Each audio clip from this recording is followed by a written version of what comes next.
on ne savait pas vraiment ce que j'avais.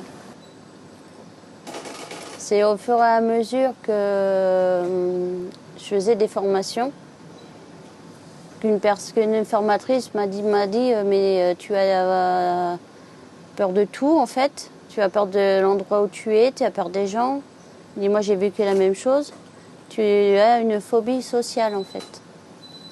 Mais je ne le savais pas moi.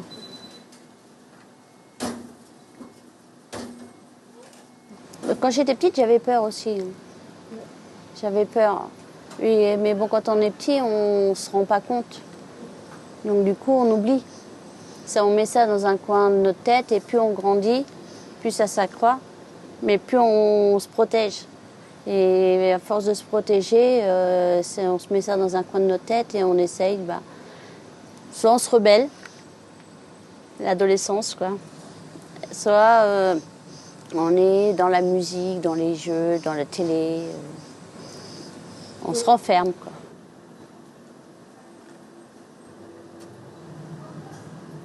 Je suis vraiment quelqu'un de très angoissé, stressé et avoir une vie sociale, c'est difficile.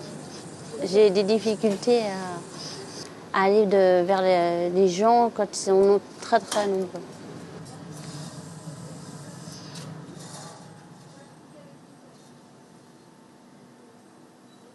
C'est très fatigant. C'est très usant, ça prend beaucoup d'énergie. Après, on essaye de trouver des techniques. Si on aime la musique, on écoute de la musique.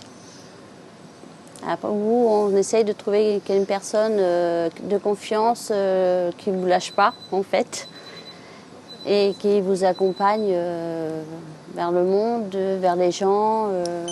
Et mes monitrices qui sont là aussi, qui me rassurent beaucoup. Et puis je peux compter sur mes collègues.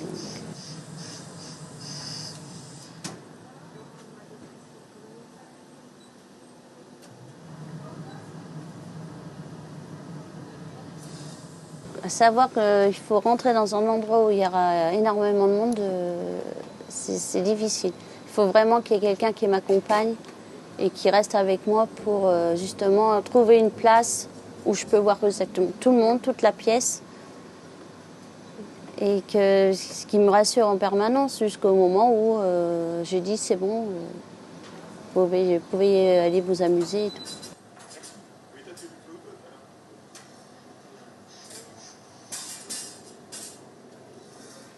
En fait, c'est un défi au quotidien.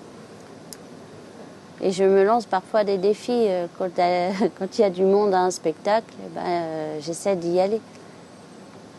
Et quand c'est compliqué, on fait demi-tour, mais au moins on a fait le pas. C'est le premier pas comme on dit, c'est le premier pas qui est difficile.